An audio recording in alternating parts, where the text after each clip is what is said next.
Maryland Live on your radio. April Marie here with State Senator-elect Scott Ortiz. You can watch us on and look, I closed the curtains so now he doesn't appear orange. AJ came in with the assist. Thank you, AJ, for that. Yeah, anytime. Anytime. Well, so the men like it like a cave in here. I come in and it's just, before that light got in here, Andrew would have it just, man cave, dark, gloomy. I come in, I open up those curtains. The first thing I do is usually open up those curtains. And so, yes, I do like the sunshine. You do look better on the camera. For those of you who watch the YouTube, which I guess I said I was going to watch it, and now I haven't. I don't have it open. Okay, so we talked a little bit about your experience. Some people floated the idea, and you were like, that's not terrible. Yep. Prayed on it and talked about it with your family? Absolutely. Anybody tell you were insane? Not until after I was already in the race. But, it's literally, request came, said, hey, would you think about running for the state senate? And I said, no, I've never thought about that. And so talked to the kids, talked to the family, prayed about it for about 6 weeks before I actually agreed to it, and then said, I think I'll do it. I think I've got something to bring to the table. Business, I've pharmacist, healthcare, so I got that. Ran my own business for 20 years and ran somebody else's for several years before that. And so I thought I have something to bring to the table. Let me see what the voters say. All right. So you obviously upset an incumbent. What has it been like since? Because it's for those who haven't done campaigns.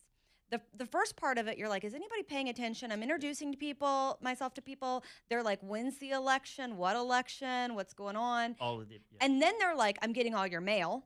Yeah. And then you win. Yeah. And what that's exactly comes next? Right. When I first entered, it was, who are you? And like, why are you doing this? And when, right. and exactly like I said, when is the election?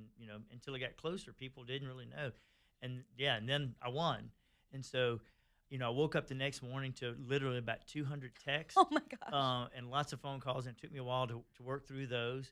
And I have, I thought I was working before the election. I've worked even harder before. It's full days, and tell people I'm going to weigh 500 pounds because I've had more breakfast meetings, lunch meetings, coffee meetings, but I've met so many people. And, but again, going back to the underscore of my entire platform is I want to be available and accessible. So I'm trying to meet as many people as I can, whether it's civic-minded people, just the people that live in the areas, business people, so that I have a relationship with them once I get in office, so that when there's an issue, that they can call me. They have access. And big changes, they are coming. If you have listened to me over the last few days, this is funny because I write for 1819 News. My direct boss is Jeff Port, and we would go back and forth on how big a changes there's going to be come Tommy Tuberville. And at first I was like, I'm expecting Trump, term 2, where he's going to come in, he's going to clean house in Montgomery, mm-hmm. He's going to really push the legislature further to the right. And now we're seeing there are going to be some issues that he does, and then some issues not so much. We'll see. What are you hearing and seeing in terms of getting you ready for this next session? So the Senate Pro Tem, Senator Gudger, great guy, Garland so Gudger. he's had 3 or 4 of us that are going to be new to the Senate. He had us about a week ago, just sort of a high level overview, just sort of what to expect. Got to meet us all in person. We had not met. Okay. So we went down to the old State House about a week and a half ago. Had a afternoon meeting. He brought in several speakers to come to us to show, just even basic things. Just very basic. Get the lay of the land. Lay of the land. What are the procedures for the Senate? Because they're a little bit different than it is for the House. So just the lay of the land. We actually got a tour of the new State House. It's nice. It's far from being completed, but they say it's going to be completed by end of October, 1st of November. I think the day we were there, they had about 450 people working and no one was sitting around. They were working. I think it's 24/7 right now, trying to get ready. It's going to be beautiful. Nice. I think it's something that the state can desperately really be need. proud. Oh my Desperately gosh! need If you and be guys did proud not of. see this, I encourage you to Google what happened during the last big rain during the redistricting special session, because it literally flooded. I mean, the fire alarms are going off while the Senate is trying to wrap up, the chaos that was Democrats insisting we were taking the vote of black people. Makes me mad. Makes me so mad, the lies that were told. But they got the job done. We were, and like I said, you had parking decks flooding, building flooding, all that stuff. I think they said there's mold in there. Oh, it was disgusting. And every day they have bus loads of children going in there, and so it's just not safe. And from what I understand, it was this current state house was never intended to be the state house. Yeah, it wasn't. When they redid the Capitol, that they were supposed to go back, and they just never did. Yeah, so it's pretty rough shape, and so it's going to be torn down, and it's going to be complete green space. They're going to have places for buses to come in, unload the children in a safe, off-the-street parking. Nice. I hadn't even heard that. Yeah, so right now I think the children are being unloaded on a busy street. Right on the front, yeah. Right. And so now they're going to have a circle drive to where kids can come. It's not a safety issue for the kids. And so it was very well thought out, very well planned. They went and viewed multiple other state houses around the nation, and from what I understand, we're doing it for literally hundreds of millions of dollars cheaper than these other guys have done. So nice. it's been done well. Okay. Issue-wise, were you able to talk about what your priorities are going to be? Again, mine are sort of revamping educational system. I think there's some low-hanging fruit, like the grocery tax, statewide grocery tax, is still something that I'm very interested in. It's been reduced to about half. I would like to see it to go away. There's 39 states that do not have a grocery tax, and we're one of 11. And I think even by cutting it in half, I think we're still number 1 or 2 of those 11 with the highest statewide grocery tax. And I think that, to be honest with you, is sort of a tax on the working poor, maybe, or the lower, the people that are really struggling. If you're on SNAP benefits, you're not paying for it. If you're wealthier, the couple percent of state tax probably doesn't affect you a whole lot, but I think it's really hitting the working poor. That's something I would love to see it addressed early on. And I think there's a lot of people that want to further eliminate the state. Now, have you met Senator Tuberville and Katie? And I have not. All the gang? I have not met. I met Katie very, very briefly, but I've not met her or talked to issues. I've not met Coach Tuberville. Okay, all right. He is such a hoot. It's going to be really fun to watch him come into Montgomery, and he's got obviously as a U.S. senator has relationships, but we've seen a lot of one thing I've been very critical of Ivy for. I'm not an Ivy fan. I don't encourage anybody else to talk bad about her, but those MARC meetings, there's always a section of incumbents that sit together at the Mid-Alabama Republican Club meetings, and I just kind of eyeball them as I talk about how terrible it is in Montgomery and Ivy. But I think Tuberville's going to be a breath of fresh air. I think he's going to come in, and some of these issues that we've seen kind of lingering. Gaming, I think he's going to come in and tackle gaming. I don't know if you've heard that. I think so, too. I think he's going to bring in it's going to be fast and furious from what I understand, which I think it's going to be interesting that we have some new blood in there that are ready to tackle some of these issues. And I think he's going to bring in some controversial things that have just sort of been put on the back burner or side burner because people did not want to address those. And people like me, I want to come in and let's attack him. Let's and see where the chips fall on that.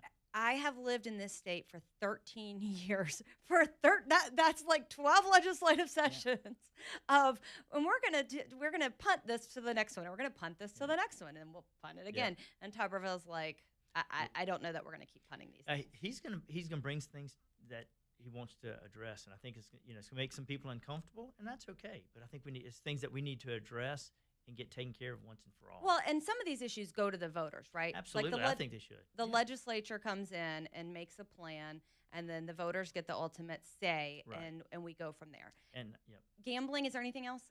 Gambling is the big one, and I'm a firm believer. I think that we should let the voters, and I had a lady say, or a couple actually tell me, well, it's been voted on before, and I think it was 18 or 20 years ago, and it failed like 3 or 4 to 1, and I get it, but from what I'm understanding now, the numbers have changed.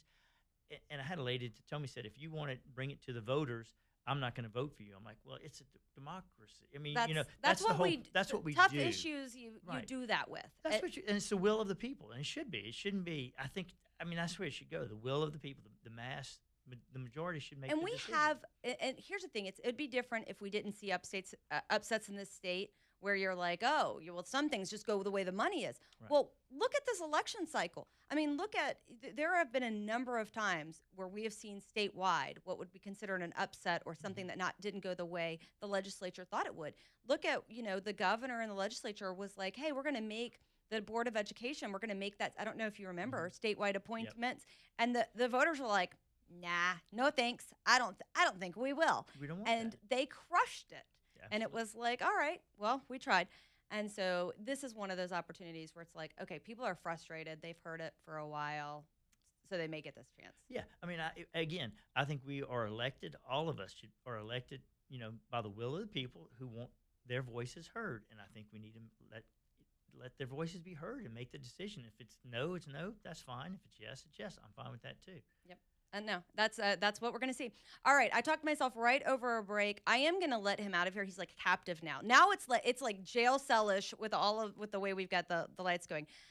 Scott Ortiz in here with me. We'll have him wrap up at the beginning of the next segment and get on his way, or sometime in the next segment. We'll see. You guys hold tight. April Marie filling in for Leland.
We are on.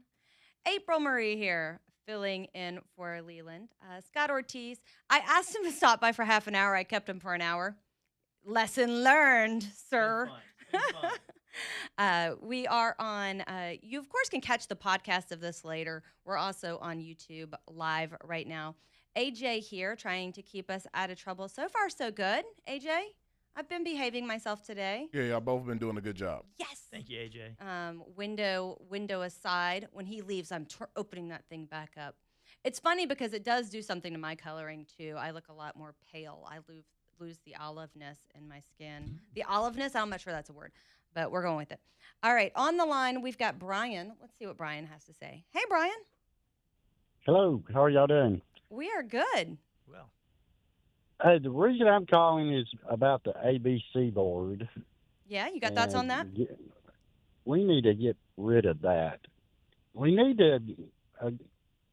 somebody in Montgomery that will model what they're doing in Florida. I mean, we're What are they doing in Florida? overtaxed. Well, they just got rid of, homeowners taxes. They don't have an ABC board. The ABC board just took over all the vape shops, and Oh yeah, I forgot they did that. They did give the ABC board power over the vapes. yeah. So I'll hang up and listen. All right, we appreciate you, Brian. Scott, you got something to look into. yeah, now. there's a lot of issues on a lot of different taxes that Florida and several other states. One of them, the homeowners, the taxes. For those things to happen, though, Florida has different revenue than Alabama does, and so there are. Yeah, that's fair. There's got to be. We don't have a lot of money left over, and so if you take something away, something else has got to make up that difference. And so, I'm with you. There are a lot of different taxes we need to look at, but at the end of the day, we don't have the tourist revenue or several other revenues that other states have, so we have to make up that difference. One of the things I'm really looking forward to, and a lot of people have, this has been understated in terms of, the news media. I don't know how many times I can sit on the radio and rail about the news media, because I think I did it for an hour yesterday. But if you were to read your AL.coms, your reflectors, your liberal rags here in Alabama, you wouldn't realize that Tuberville has really put economic development as the center of his campaign, because they're too busy covering ridiculous things like, conspiracy theories about Tuberville. And so, but one of the things he has really said is, I'm going to prioritize, we have had a lot of economic development, as we've been recognized as a state for that, but we need to do more. Huntsville can attract more. Birmingham can attract more. Hoover, they've said, hey, what about us, right? And so I think we have a lot of areas in the state where, not just the port, but we can have growth in jobs, which will give us some flexibility on some of these other things. And that is also one of the big parts of what I want to do. And when I got into the race initially, I kept looking at all the things that were happening in Huntsville, and honestly, all the things happening in Mobile. And, you look back in the Birmingham area, sort of the central part of the state, for the past 30 years, we haven't had those big home run hits here. Right. Nothing big has really come here. Not until just recently. There's been a couple recently. But, right. But the part of that was the crime, too. Let's not kid ourselves. A lot of it's a crime. We've got to clean those things up. Absolutely. But, what I've said on the campaign trail is, again, collectively, my district, the school districts are great here. It's a good place for people who own companies, businesses, or executives to come in and have their kids educated.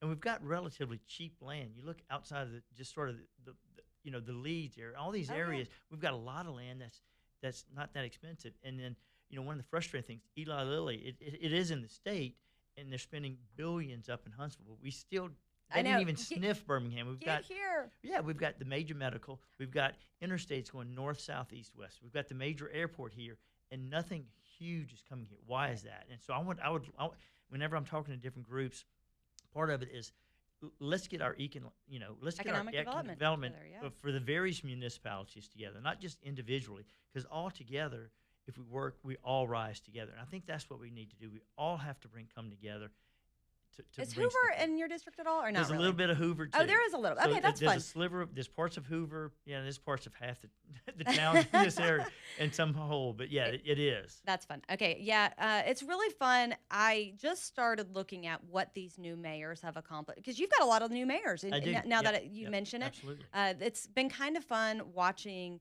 the turnover. Just again, in terms of a new voice, a new style coming into these areas. And I think a lot of these candidates who won, they won on a promise of we're gonna do things bigger, we're gonna do things a little better, have that fresh perspective. I'm watching Galleria's up for sale now. They're talking about a Stadium Trace expansion. They're looking at where they were thinking about moving the Muslim school to. They're still talking about cyber jobs there. There's just a lot happening in the Central Alabama region. There's a lot happening, and I have a really good friend that does commercial real estate up in the Huntsville area. And I said, "What is their secret sauce?" And he told me, he said, "The municipalities work together." And I don't know what's happened before me, who's worked to get those together, but that's one of the things I want to get. And I may, we may hit a home run, I may strike out and flame out fabulously, but I'm going to give it a try. We've got some cool mayors. I will say, and I think I mentioned this, I need to match this to them.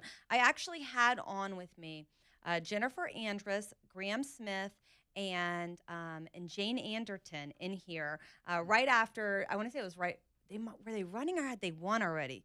They might have won already. And I know that they were talking about these municipalities working together, and I thought that was really cool. All right, Scott Ortiz, I'm going to let you get back to your day. Tell our listeners where they can find you if they want to reach you. I'm not saying you have to give out your cell phone number, but is there a website or an email? I don't. I do have just my personal email. I have not gotten my one officially for the state, and I don't have my office number yet. So those. Your campaign page is still on that. No, Go find his campaign page. Campaign page is still up, and all those things. So that's still the best way to get me right now. Thank you so much for joining me. I've talked your ear off. We've kept you a while. We're going to get into some of what's going on in Washington, D.C. President Trump now taking questions, as he does. Back in just a minute. You're listening to April Marie filling in for Leland.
gotta fix my hair before I talk.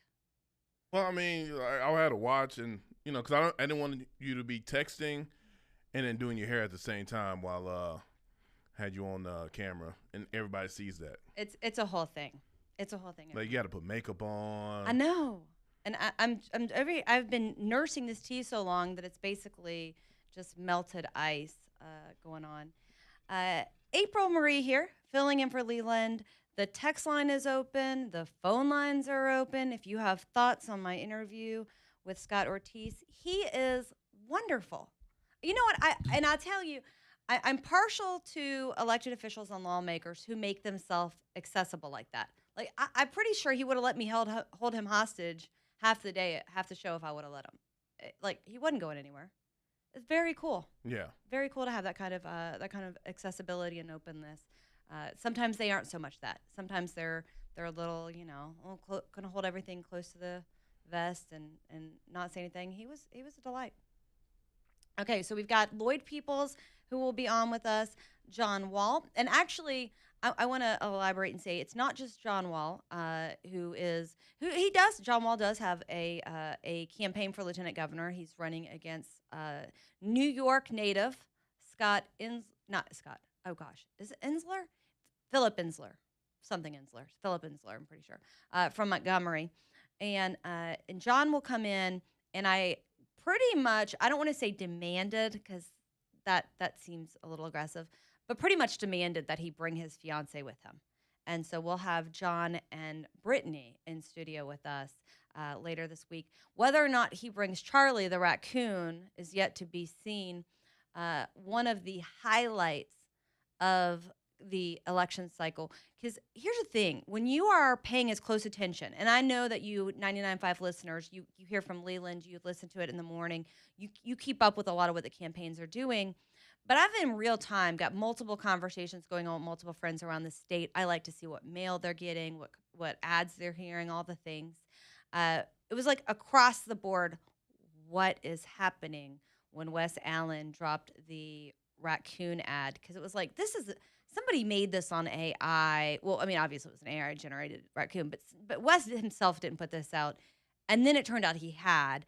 So I can't wait to talk to John Wall about that. That entertains me to no end. So we'll have them on. Barry Moore is going to call in. I'll let you guys know when that's going to happen. I got things in the works. We're getting people in here. If you guys have somebody you want to hear from, feel free to shoot it on the text line. I haven't even reached out to Tuberville's people. I'm slacking so big. Katie, I haven't had on as a guest I guess since she was elected. So I probably not Katie, but Tuberville maybe. So 545-9950 if you want to talk to me. That ABC board question / issue, it's kind of funny because when I came to the state and I was looking at things and I was like, how is this a super red state and we've got the state government running the ABC board the way that they do? And it's still a question I haven't quite figured out, because and I get this from friends who are, outside of Alabama. Well, you're ruby red. Why do you need conservative groups like Americans for Prosperity or State Policy Network or whatever it is? And I'm like, because what ended up happening, and anybody paying attention knows this, that a bunch of Democrats realized they have to put an R behind their name to get elected, and they did. And their values didn't change. Just their party affiliation did. And so it's ruby red state with a whole bunch of purple moderate squishes. Kay Ivey. And so, Richard Shelby. I mean, there were people who, for whatever their tendencies were, that they tend to govern more on the Democrat side of things. And, part of that, we talked about this yesterday, is the Democrat Party has chased people out that would be blue dogs, that would be the John Fettermans. They chased them out with the radical, LGBTQ or the DEICRT or the, opposition to school choice or whatever those big issues were. There's no flexibility. They don't have a big umbrella over there. Either you accept the crazy and embrace the crazy, or you're not really welcome. Speaking of embracing the crazy, holy New York elections. So I've got to say, when it comes to Alabama elections, I'm paying attention, being very close attention to what's going on, all the big statewide, some of the Senate, some of the House, da-da-da-da-da. Not so much New York. And then last night, I'm looking at some people who won in New York, and there's just no way. There's no way this is real life, except that it is. New York and California, they are voting their way into insanity and chaos. And it's as if they don't understand. The people with money, some of them will stay, some of the crazy will stay, but some of them have shareholders they have to answer to. Some of them just like common sense. You live in New York, you're going to be footing the bill. If you are a wealthy individual, you're going to be footing the bill for a whole lot of crazy while your city goes to crud. I mean, in New York, or in California, you can literally look around the streets. That's why some of those ads that were put out were so effective, because you can see in real time, in real life, that the city is that the state is a hot mess. Los Angeles, hot mess. New York City, New York, hot mess.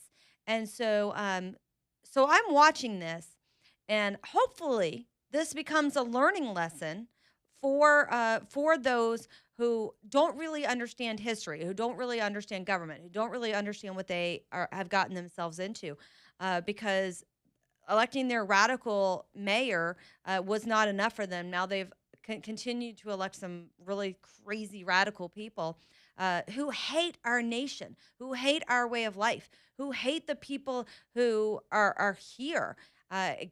Don't get them started on the values we hold dear here in the South. And so that's going to be a hot mess. I'm looking up at the TV.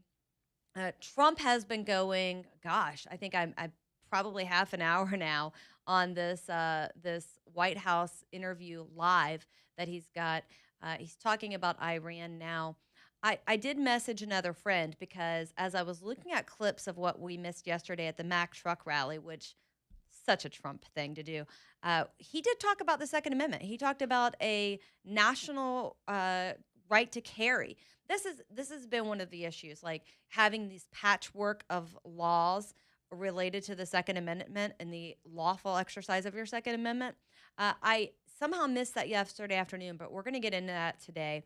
I did talk a little bit about, I mentioned earlier that Bama Carey came out. Now, Bama Carey had a very good year. If you guys aren't familiar with them, this is not a promotion for Bama Carey. It's just that I'm a member, and I know that there are some great individuals there.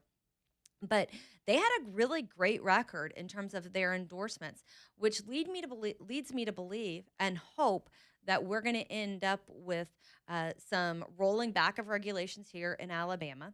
There were things there, that were put into state law that should have never been in there. Compromises made even within recent years, and so I'm looking for those to change. And I think Bama Carey did a really good job of talking to members and talking incumbents and taking risk and endorsing in some state legislative races where it paid off. So most recently, just yesterday, might have been last night or this morning, they endorsed Case Dixon against Gary Palmer. Well, I've spoken with members of leadership of Bama Carey about some of these endorsements, and they're saying it's not enough just to vote against bad gun bills. We actively want lawmakers who are going to put forth laws or that roll back laws, repeal laws. There you go. That's the words I was looking for. And I think that's a really good point. Now, there are times where I've disagreed. A great example of that is the sales tax holiday. The state of Alabama was going to follow the lead of several other states and have a sales tax holiday for gun supplies. And the Bama Carey opposed it because they said there should be no sales tax on guns whatsoever. I was not with them on that one. This bill was about to pass. We were about to get a state holiday in Alabama, and they essentially killed it. And I was like, come on, something is better than nothing. They're no compromise. They were like, nope, this is a no go. I would have taken the holiday. Which you guys can call me. I'm sure I know because they've called before. We have some BM McCary members who feel differently about this, but I was like, in the scheme of things, they were not going to repeal the overall tax. Bam McCary maybe should have fought for, instead of a weekend, a week or a month like Florida has, or a couple months or whatever. The overall repeal wasn't going to happen. I would like to see that come back in the legislature in terms of, we have school sales tax holidays. We have various sales tax holidays. Until we can get a full repeal, I'll take a sales tax holiday. I know a number of gun shop owners who would probably take it too. All right, we're going to come back, talk about some of what's going on in this NATO meeting that Trump is having right now, get to some of the other headlines of the day. You guys are listening to Leland Live with April Marie. And I might be taking a break if Jay pushes a button.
And this is the reason why you don't leave stuff in the studio.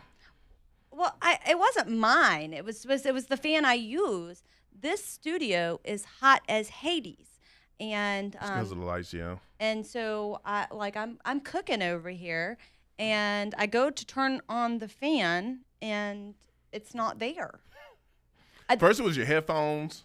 The headphones was weird because somebody had taken first off, this is the second, and I'm gonna text. I've got Valerie and Richard on a text thread. I'm gonna figure out who it is because it's cracking me up. Somebody's like, you're not. Somebody's got some OCD or something because they're redoing the way I stuff my headphones in there. And then today the jack was off because I bought a pack that's red, so I know which one's mine. And now the fan's gone. This is thoroughly entertaining over here. Well, you're bold. First, you're bold just leaving your headphones. I've had a pair here. walk away. That's what I'm saying. You're very bold. I have lost a pair of these exact headphones. But here's the thing. There's like 5 people. If this is a whodunit, we could all bring everybody in here around this table and be cooking under the lights because it's kind of strange. But yes, I got my look. I got mine, and obviously. Do you have an office? Yeah, I do have an office. So you can lock those babies up. Mm-hmm. I've done that before. Yeah. Okay. Because we used to have some for breaking bread that I would leave in my office because for some reason they'll have magical legs. Yeah. Very. And it will just poof be gone. Yep. So I did lose a pair, and so but yes, there's a headphone fairy around here, and apparently someone stole the fan. I gotta get to the bottom. The only fairy that does not leave money under your pillow. Exactly. Oh my gosh. Speaking of which, my son lost a tooth. Okay, had a tooth fall out. The baby in the family still losing his baby teeth, and then when the tooth fairy came, the tooth was nowhere to be found. And I was like, we're about to have ourselves a life lesson. The tooth fairy did not come. And so that tooth, everybody has long since forgotten about that tooth, and we found it. We found it yesterday. Well, first of all, how do you lose a tooth? So I mean, I know the tooth coming out of the mouth, but he didn't put the tooth under the pillow? He put it under the pillow, but somehow it fell behind the bed, and then we couldn't find it. He put it in a Ziploc bag, and it had disappeared. So there was a discussion on whether or not he had really put it there. But I'll be darned if the tooth has been found. I know. So does he get interest since the tooth fairy done messed up? It does not, and he didn't put it back under the pillow. He was just like, I found my tooth. So we're about to figure out if because it's not, unless it goes back under that pillow, he's not getting tooth fairy money. Now it could be another tooth. He could just He's so creepy. knock out another tooth. Say, here, I found my tooth.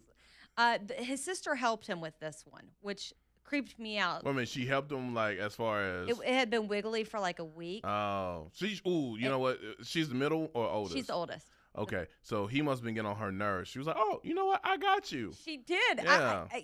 And it was one of those. I had heard for several days. I got wiggly tooth. I got wiggly tooth. Is it gonna come out? When's it gonna come out?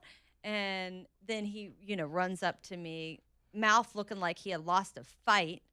And there's just, and I was like, "What?" And he was like, "My tooth came out." And I was like, "You were supposed to be sleeping. How did the?" And he was like, "Sissy did it." And I was like, "Oh, okay." And she had the biggest smile on her face. Oh, I didn't ask questions, by the way. I was in the middle of something. So to this day, I have no idea how she helped him get that tooth out. But yes, that's one of those things we'll talk about later. I was reading a story on at what age you start forming memories, and so I feel my daughter's at the age now where she's going to remember most of everything that happens. The boys are not quite at that age. So I wonder, my brother and I can do the what do you remember from childhood? And sometimes I think, what are they going to remember? I assume, however they figured out this tooth situation is going to be on the what do you remember thing.